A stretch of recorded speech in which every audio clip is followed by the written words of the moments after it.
ಎಲ್ಲರಿಗೂ ಗೊತ್ತಿರತಕ್ಕಂಥ ವಿಚಾರ, ನಮ್ಮ ಹನುಮಂತಪ್ಪ ಮಾವಿನ ಮರದವರು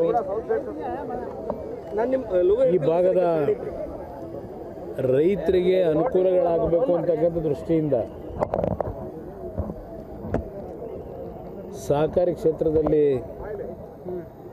ಅವರೇನು ಇವತ್ತು ಒಂದು ಉತ್ತಮವಾದಂಥ ಒಂದು ರೈತರಿಗೆ ಉಪಯುಕ್ತ ಆಗ್ತಕ್ಕಂಥ ಒಂದು ಮಳಿಗೆಗಳನ್ನು, ಖರೀದಿ ಕೇಂದ್ರಗಳನ್ನು ಪ್ರಾರಂಭ ಮಾಡ್ತಕ್ಕಂಥದ್ದೇನಿದೆ, ಒಂದು ವಿಶೇಷವಾಗಿ ರಾಜ್ಯದಲ್ಲಿ ಪ್ರಥಮ ಬಾರಿಗೆ ಒಂದು ಸೊಸೈಟಿಯನ್ನು ಮಾಡ್ಕೊಳ್ಳೋದ್ರ ಮುಖಾಂತರ ರೈತರು ಅದರಲ್ಲಿ ಪಾಲ್ಗೊಂಡು ಬಳಕೆ ಮಾಡ್ಕೊಳ್ತಕ್ಕಂಥದ್ದಕ್ಕೆ ಒಂದು ಉತ್ತಮವಾದಂಥ ಕಾರ್ಯಕ್ರಮ ಇಟ್ಕೊಂಡಿದ್ದಾರೆ. ಆ ಹಿನ್ನೆಲೆಯಲ್ಲಿ ಇವತ್ತು ನಾನು ಗುಳೇದಗುಡ್ಡಕ್ಕೆ ಭೇಟಿ ಕೊಡ್ತಾ ಇದ್ದೇನೆ. ಆ ಕಾರ್ಯಕ್ರಮದಲ್ಲಿ ಭಾಗವಹಿಸಿ ಈ ಭಾಗದಲ್ಲಿ ನೇಕಾರರು ದೊಡ್ಡ ಸಂಖ್ಯೆಯಲ್ಲಿದ್ದಾರೆ. ಅವರ ಒಂದು ಕಷ್ಟಗಳೇನು ಅಂತಕ್ಕಂಥದ್ದು ಬಹುಶಃ ನಮ್ಮ ಹನುಮಂತಪ್ಪನವರು ಮೊದಲಿಂದಲೂ ಗಮನಿಸ್ಕೊಂಡು ಬಂದಿದ್ದಾರೆ. ಅವರ ಕಷ್ಟಗಳಲ್ಲಿ ಭಾಗಿಯಾಗಿದ್ದಾರೆ. ಹಲವಾರು ಸಂದರ್ಭದಲ್ಲಿ ಅವ್ರ ಪರವಾಗಿ ಧ್ವನಿನೂ ಎತ್ತಿರ್ತಕ್ಕಂಥದ್ದೇನಿದೆ. ಇವತ್ತು ಆ ಹಿನ್ನೆಲೆಯಲ್ಲಿ ಇವತ್ತು ಗುಳೇದಗುಡ್ಡಕ್ಕೆ ನಾನು ಈ ಕಾರ್ಯಕ್ರಮದಲ್ಲಿ ಭಾಗವಹಿಸ್ತಾ ಇದ್ದೇನೆ. ಸರ್, ಈಗ ಈ RSS ಸಂಘಟನೆ ಬಗ್ಗೆ ಸಾಕಷ್ಟು ಚರ್ಚೆ ಆಗ್ತದೆ, ಅದ್ರ ಬಗ್ಗೆ ನೀವೇನು ಹೇಳಬೇಕು? ಈ ಸರ್ಕಾರಕ್ಕೆ ಜನಗಳ ಸಮಸ್ಯೆಗಳ ಬಗ್ಗೆ ಚಿಂತೆ ಇಲ್ಲ. ನಿನ್ನೆ ದಿನ ನಮ್ಮ ಮುಖ್ಯಮಂತ್ರಿಗಳ ಭಾಷಣ ನೋಡಿದೆ. ಇದೆಲ್ಲಿ ನಮ್ಮ ಇವನ ಹತ್ರ ಇವತ್ತು ನ್ಯೂಸ್ ಪೇಪರ್ ತಗೊಳ್ಳೋಕ್ಕೆ ಡೆಕ್ಕನಾಡು ಪ್ರಜಾವಾಣಿ ನನ್ನ ಭಾಷಣದಲ್ಲಿ ಹೇಳಿದ್ದಾರೆ, 6ನೇ ತರಗತಿಯಿಂದ ಈ ಆರ್ಟಿಫಿಷಿಯಲ್ ಇಂಟೆಲಿಜೆನ್ಸ್ಗೆ ಕಲಿಸ್ತಕ್ಕಂಥದ್ದಕ್ಕೆ ಒತ್ತು ಕೊಡ್ತಾರಂತೆ. ಆರ್ಟಿಫಿಷಿಯಲ್ ಇಂಟೆಲಿಜೆನ್ಸ್ಗೆ 6ನೇ ತರಗತಿಯಿಂದ. ಇವತ್ತು ನಾನು ಗೃಹ ಸಚಿವರಿಗೆ ಕೇಳಲಿಕ್ಕೆ ಬಯಸ್ತೀನಿ, ನಿಮ್ಮ ಜಿಲ್ಲೆಯಲ್ಲಿ ಇವತ್ತಿನ ಈ ಭಾಗದ ಮಕ್ಕಳ ಒಂದು ಶಿಕ್ಷಣಕ್ಕೆ ಎಷ್ಟು ಮಟ್ಟಿಗೆ ಒತ್ತು ಕೊಟ್ಟಿದ್ದೀರಿ? ಕಲ್ಯಾಣ ಕರ್ನಾಟಕದ ಹೆಸರಿನಲ್ಲಿ ಒಂದು ಅಭಿವೃದ್ಧಿ ನಿಗಮವನ್ನು ಮಾಡ್ಕೊಂಡಿದ್ದೀರಿ.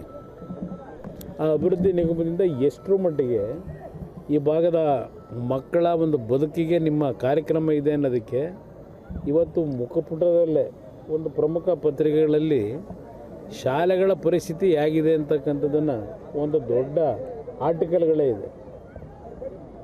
ಇಂಥ ಪರಿಸ್ಥಿತಿಯಲ್ಲಿ ಸರ್ಕಾರಿ ಶಾಲೆಗಳನ್ನು ಇವತ್ತು ನೂರಾರು ವರ್ಷಗಳಿಂದ ಈ ರಾಜ್ಯದಲ್ಲಿ, ರಾಷ್ಟ್ರದಲ್ಲಿ, ವಿಶ್ವದಲ್ಲಿ ಆ ಸರ್ಕಾರಿ ಶಾಲೆಗಳಲ್ಲಿ ಓದಂಥವ್ರು 40 ವರ್ಷ 50 ವರ್ಷದಲ್ಲಿ ಅಂತ ಆ ಶಾಲೆಗಳಲ್ಲಿ ಓದಂಥವರು ಇವತ್ತು ಹಲವಾರು ರೀತಿಯಲ್ಲಿ ದೊಡ್ಡ ಮಟ್ಟದಲ್ಲಿ ಬೆಳೆದಿದ್ದಾರೆ.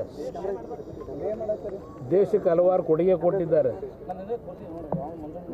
ಇವರು ಸ್ವಾತಂತ್ರ್ಯ ದಿನಾಚರಣೆಯಲ್ಲಿ ಭಾಷಣ ಮಾಡ್ತಾರೆ. ನೆನ್ನೆ ಅವ್ರ ಭಾಷಣ ಅಬಾ ಏನು ಆ ಭಾಷಣ ಇಲ್ಲಿ ನೋಡಿ, ಈ ಫೋಟೋ ನೋಡಿದ್ರೆ ಗೊತ್ತಾಗುತ್ತೆ. A school system caught in a drop out trap and learning gaps.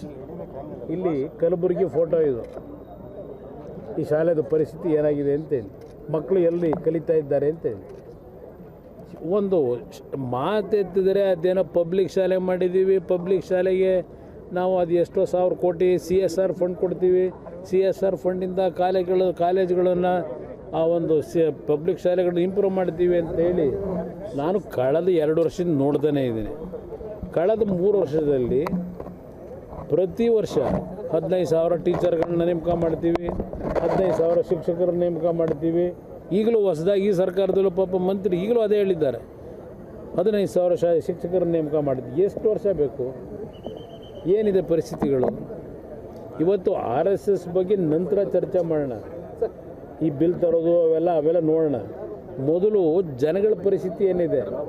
ಇವತ್ತು ರಾಯಚೂರು, ಕಲಬುರಗಿ, ಯಾದಗಿರಿ ಮನೆಗಳಿಗೆ ಬೀಗ ಹಾಕ್ಕೊಂಡು ಇವತ್ತು ಗುಳೆ ಹೊರಟವ್ರೆ. ಅವ್ರ ಪರಿಸ್ಥಿತಿ ಬಗ್ಗೆ ನೀವು ಚಿಂತೆ ಮಾಡಬೇಕು. ಸರ್ಕಾರದಲ್ಲಿ ಯಾವುದ್ರ ಬಗ್ಗೆ ಚರ್ಚೆ ಮಾಡಬೇಕು?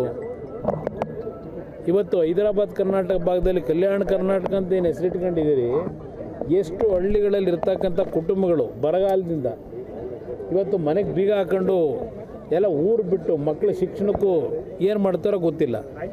ಇವತ್ತು ಇಂಥ ಪರಿಸ್ಥಿತಿಯಲ್ಲಿ ಇರ್ತಕ್ಕಂಥದ್ದು ಏನೋ ಹೊಸ ಮಂತ್ರಿಮಂಡನೆ ಆದಮೇಲೆ ಇದು ಬರಗಾಲ ವೀಕ್ಷಣೆ ಕಳಿಸೋರಂತೆ. ಹೋದರು ಯಾವುದೋ ಒಂದು ಹೊಲದಲ್ಲಿ ನಿಂತ್ಕೊಂಡ್ರು, ಒಂದು ಫೋಟೋ ತೆಗೆಸ್ಕೊಂಡ್ರು, ಪತ್ರಿಕೆಗೆ ಫೋಟೋ ಹಾಕ್ಸ್ಕೊಂಡ್ರು. ಇದು ಬಿಟ್ಟರೆ ಏನು ಮಾಡಿದ್ದೀರಿ?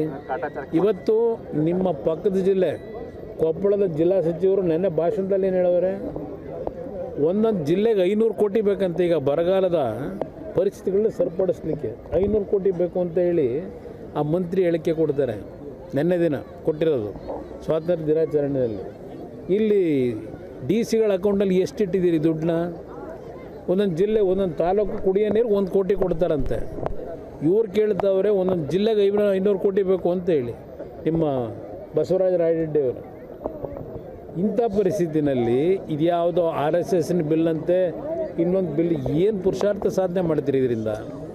ಅದರಿಂದ ಏನು ನಿಮಗೆ ತೊಂದರೆ ಆಗಿರೋದೇನು? ನಾನು ಹಲವಾರು ಬಾರಿ ಟೀಕೆ ಮಾಡಿದ್ದೀನಿ. ಇವತ್ತು ನಮಗಿರ್ತಕ್ಕಂಥದ್ದು ರಾಜ್ಯದಲ್ಲಿ ಜನಗಳ ಪರಿಸ್ಥಿತಿ ಏನಿದೆ, ಅದಕ್ಕೆ ನಾವು ಏನು ಕಾರ್ಯಕ್ರಮ ಕೊಡಬೇಕು, ಇದ್ರ ಬಗ್ಗೆ ಚಿಂತನೆ ಮಾಡಬೇಕು. ಇದಕ್ಕೆ ನಿಮ್ಮ ಸಮಯ ವ್ಯರ್ಥ ಮಾಡ್ಕೊಂಡು ತಿರುಗ್ತಿರೋ ಅಂತಕ್ಕಂಥದ್ದು ಕೇಳಲಿಕ್ಕೆ ಬಯಸ್ತೀನಿ.